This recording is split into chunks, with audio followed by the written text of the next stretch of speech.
Hi, everyone. Welcome to this week's Karma Cards. I was just going to say there's a lot going on energetically, but of course, there's a lot going on energetically. It's been a weird week. I don't know if it's been weird for you. This is the week of March 20th, so we have the spring equinox. Happy spring equinox.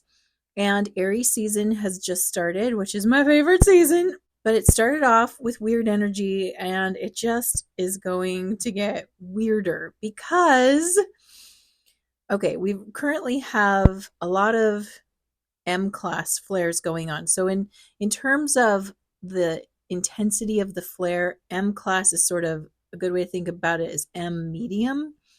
So it's not the strongest, but it still means we're getting a lot of solar activity. A lot of plasma photons are coming our way, which, has certain effects on us. It can make us moodier, it can make us sleepier, it can make us happier, does all sorts of things to us. And that could be one contributing factor to how you feel lately.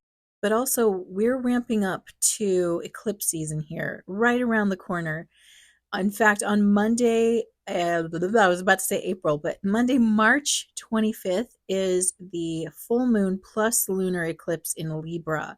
So that'll officially kick off eclipse season. And eclipses are known to be disruptive, right? And you think about it literally like the light is being disruptive. With a lunar eclipse, it's the light of the moon.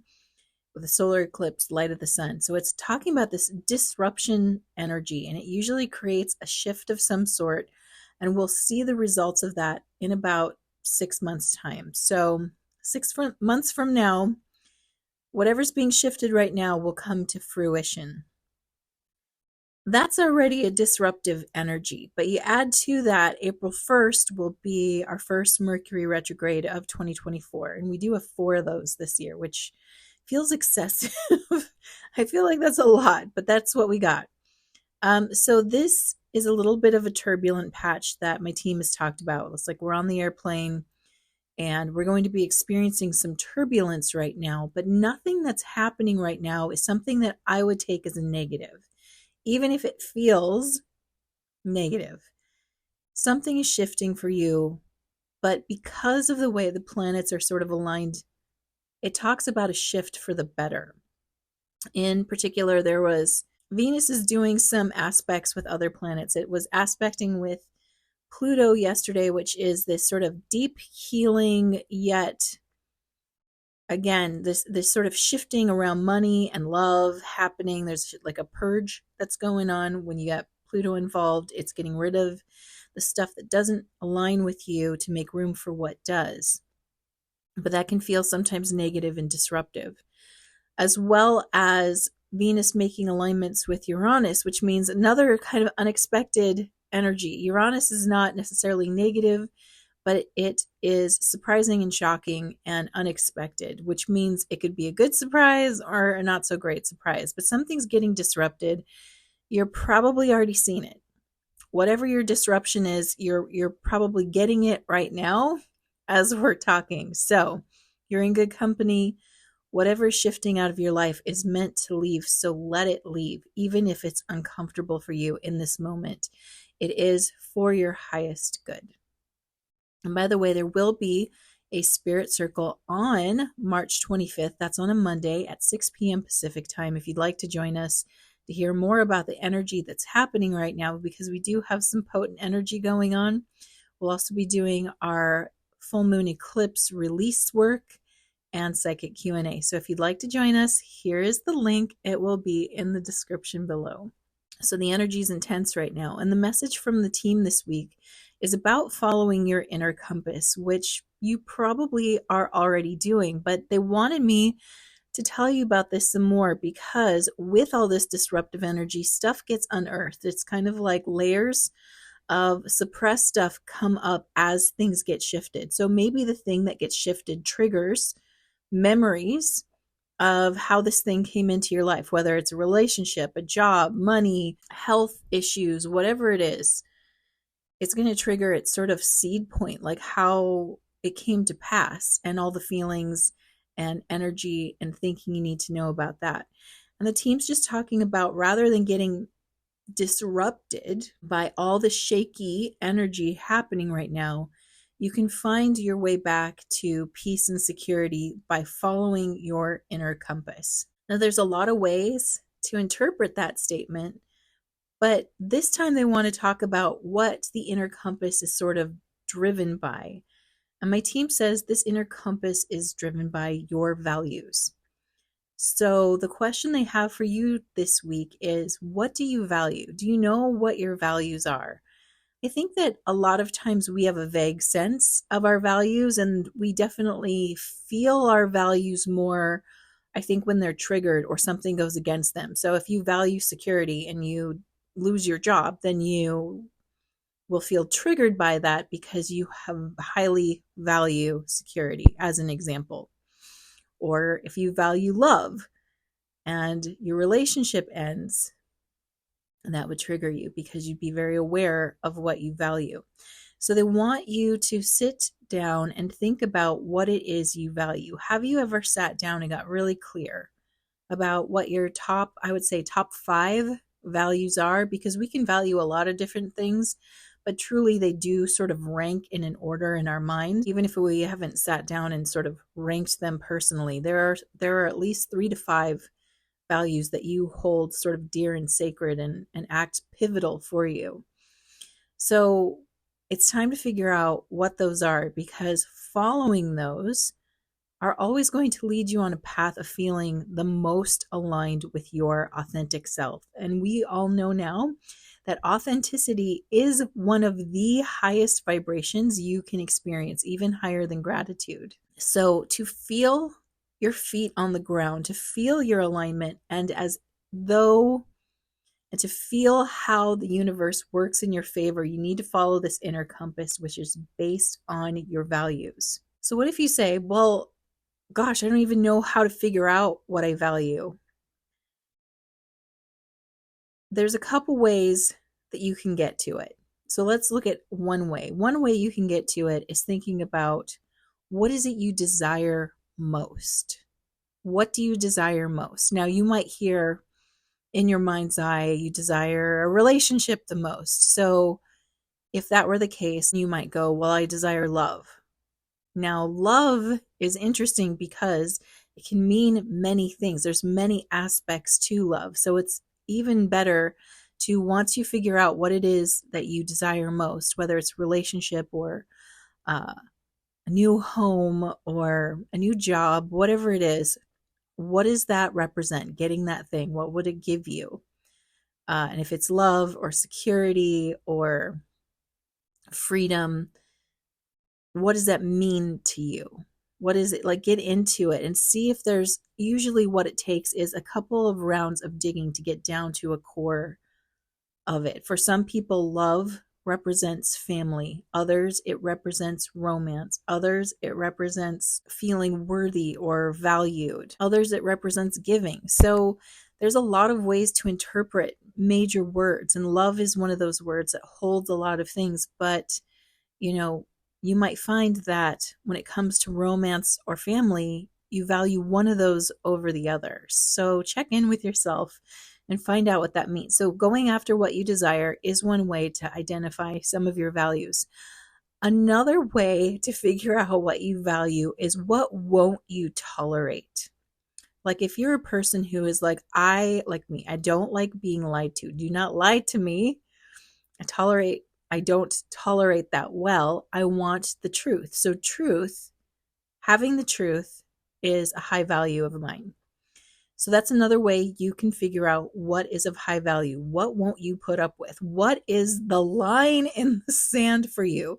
For some people, it's things like being in integrity. They don't like it when people are out of integrity with them. And I think we can all go, well, yeah, I want to be told the truth and I want people to be in integrity. But there's some people who, they want that, but it's not a deal breaker. And other people where it's like, that's absolutely crossing a line. So what are your absolute lines? Which, if someone crosses that, if someone tries to control you, for example, I don't want to be controlled. So then freedom is clearly a high value for you. Just as an example, try to see if you can find 4 or 5 of these values, and that'll be your inner compass. And all you have to do is keep aligning with those values, keep making choices that give you what you value. And during all times really, but especially times where the energy feels so topsy-turvy and shaky, as long as you're choosing in alignment with your values, you're going to feel grounded, secure, and like you can navigate through a stormy period of time. And with that, let's see what the karma cards want to add to this week's message. All right, so if you're new to karma cards, let me quickly show you how these work. I have 3 decks here: planets, signs of the zodiac, and the houses of astrology.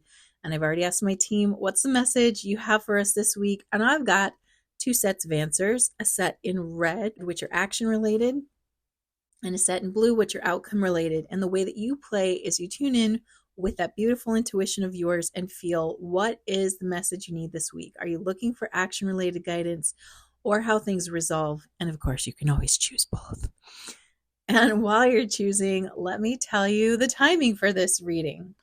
This reading is for March 20th through March 27th. And the flavor of this reading, we've got the South Node, so we know we're going to be digging around in the past, which probably will help us while we're finding what we truly value. In the sign of Scorpio, which is all about getting down to the heart of the matter or finding out the truth. So getting to the truth. In the 6th house, which represents our health and our work, how we are of service.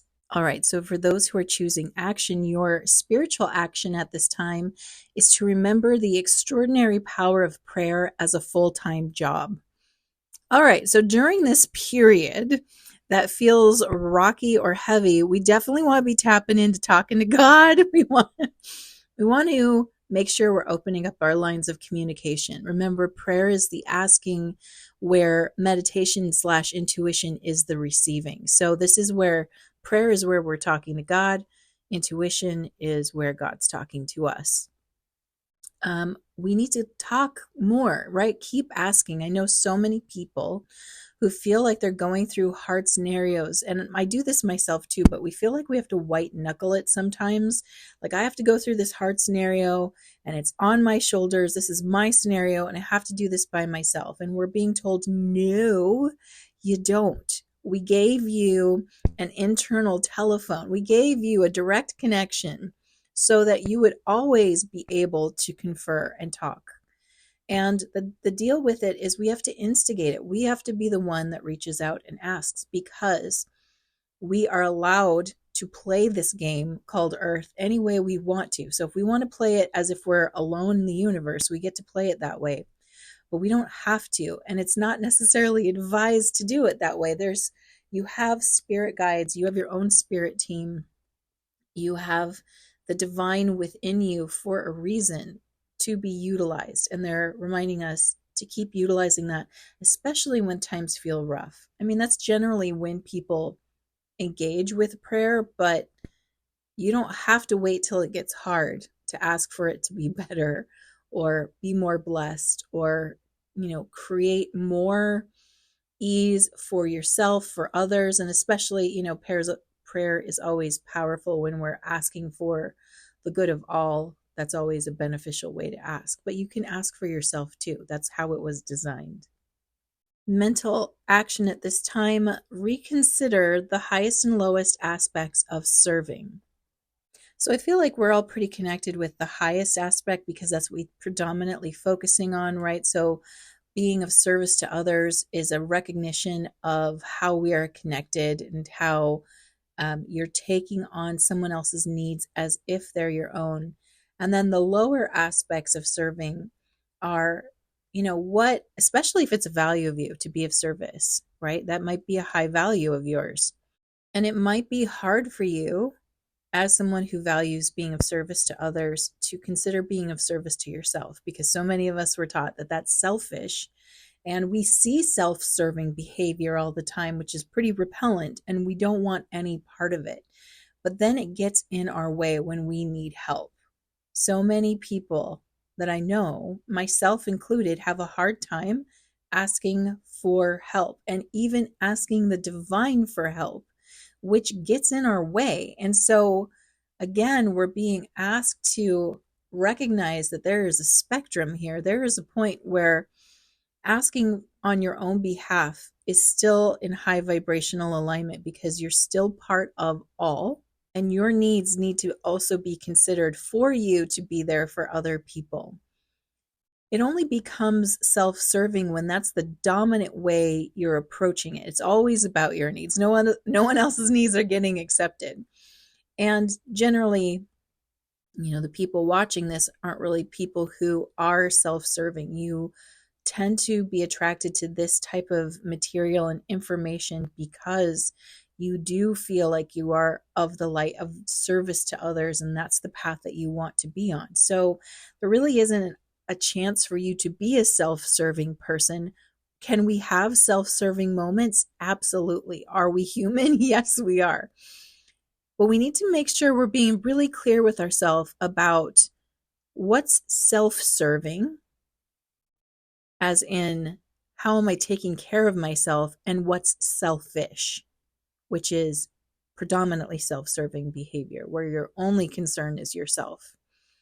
And we need to make a delineation point and a distinction, because many of us go through deficiencies. We're having deficiencies, or we're having adrenal fatigue. We're having other we're just having general burnout from overdoing it and not making sure our own cup is full. So it's important that we're checking in with ourselves and saying, is this a self-serving act in a negative sense where I'm being selfish, or is this a self-serving act that's actually should be called self-sustaining?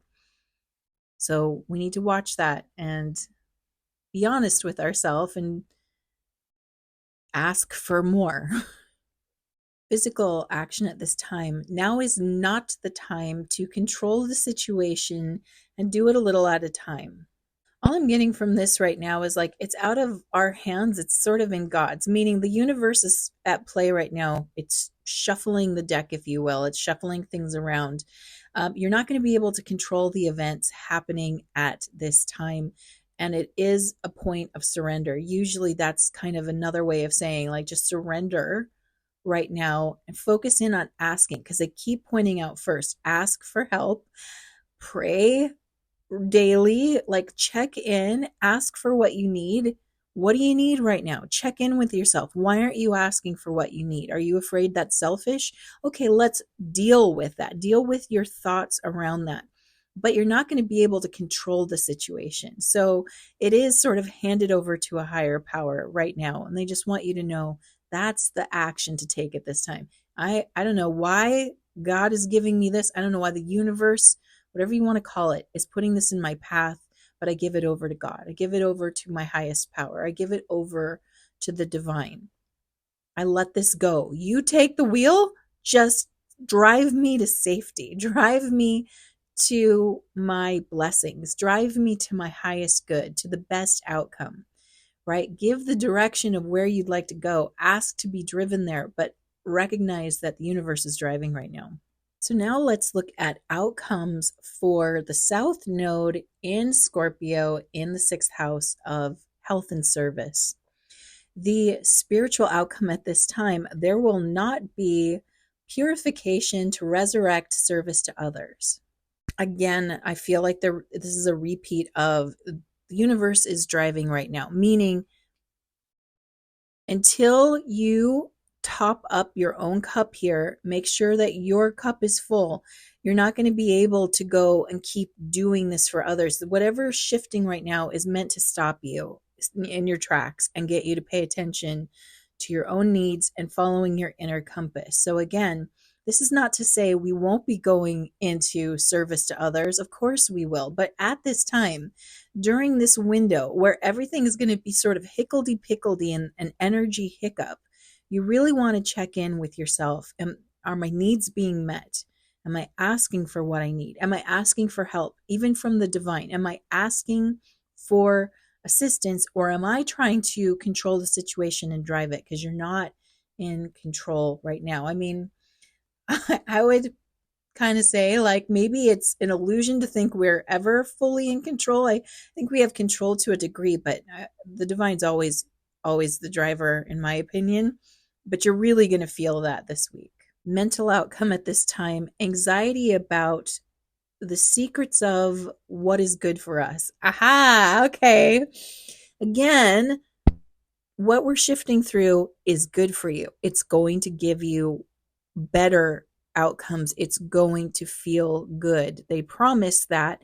However, sometimes you got to go through a little bit of the shit storm to get there. Meaning, this is probably the thing that you need, that it moves the boulder out of the road kind of situation, and it feels like crap. And I think people get caught up on, why do I have to go through this, rather than just be like, man, okay, if you have to rip the Band-Aid off so I don't have to feel so much pain after, rip it off. We don't think like that. We're just, oh my God, this is so painful right now, when really it's like, this is the moment where they're like, a little pain here prevents more pain in the future. But we're so fixated on the discomfort we're in now that we're not really thinking like that. And it's just kind of letting us know, like, hey, I got this. You're not going to like it, but it's actually going to be better. You got to just trust me here. And as a mom, I'm just thinking about all the times, like, I remember even as a kid too, it's just all the times you had a Band-Aid and it's time for the Band-Aid to come off. And the kid is so focused on the Band-Aid ripping the hairs, right? That it doesn't want you to pull it fast, but that's prolonging the pain. And as an adult who's been through it as a kid, if you just rip that thing off, it'll be like so quick. But trying to convince the child to understand that, it feels like a fruitless task. Like they're just not going to get it. And so either you as the adult rip it off because you're trying to spare them pain, or you acquiesce to them and we take the more painful route. And I feel like this time, again, it's like the cosmic adult, and we are the spiritual children, and the cosmic adult's like, I'm just going to rip this off right now. And as the spiritual children, we're just like, no. So again, maybe not the most comfortable period, but ultimately for your highest good. Physical outcome at this time, trouble resulting from the power of your work. Okay, so what they're saying here with this one is, the more you push back, aka your work, right? So the more effort you put into this to try and direct it or stop it, the more painful it gets for you. So try not to resist right now. The best move is a absorb the blow, redirect the energy kind of situation, meaning like it's just going to happen. The shift in general is happening, and I think for everyone it's a different degree. So for some of you it might be a smaller inconvenience, and other people it might be an earth shaker. It says nothing about who you are as a person, by the way. It's just whatever needs to move in your life has to be moved, right? For your highest good, for your highest frequency, for your best timeline, whatever it is has to be moved. Some of us have pebbles that just need to be kicked out of the way. Other people have freaking boulders. It doesn't say anything about you as a person. However, if you're resisting it, if you're like, no, I'm not ready for this to move, and you're trying to hold it in place, that's when you get more pain, because it's going to move. Now, this doesn't stay. So if you fight it, if you resist it, if you push back on it, all you feel is that prolonged discomfort. And the discomfort can pass fairly quickly. You just have to believe in that. You've got to trust that the universe has your back and is conspiring in your favor. And I believe it always is. So this is one of those moments where for some people it might be like a trust fall. Like you got to trust it. For those of you who are in strong trust, just breathe through it and be like, nope, I know you got me. Even though I can't see yet how this is for my highest good, I believe that it is. And if you go that route, you're going to, again, be following your inner compass, and you're going to find the path of ease more quickly. So I'm sending you so much love. This week might be a bumpy one, but you're going to get through it. And I will see you at the next Karma Cards. Mwah.